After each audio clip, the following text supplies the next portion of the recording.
कहली कि बस गुरुदेव, जब उनके प्रतिज्ञा बाटे कि राम वन में ना जाई है, उतने हमरो प्रतिज्ञा बाटे कि कैली प्रतिज्ञा उ देश के रानी। कौन देश के रानी? कैके देश के रानी। और बड़ा त्रेता युग में कैके देश रहे, बड़ा कश्मीर के नाम से जानल जाला। कि कैली प्रतिज्ञा उ देश के रानी, ये देशों में कांटों के बीज बोआ जा, और राम भले बन के चल जा, मोरे लाल के माथे को ताज बना जा।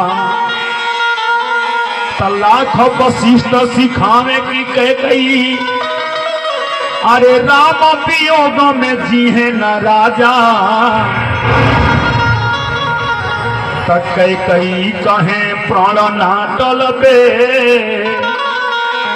भल ही बिहने मोर मांगी धोआ जा। भले हमार मांग धोआ जाओ, हम विधवा हो जाए मंजूर बा, लेकिन राम वन में जई हैं तो जई हैं।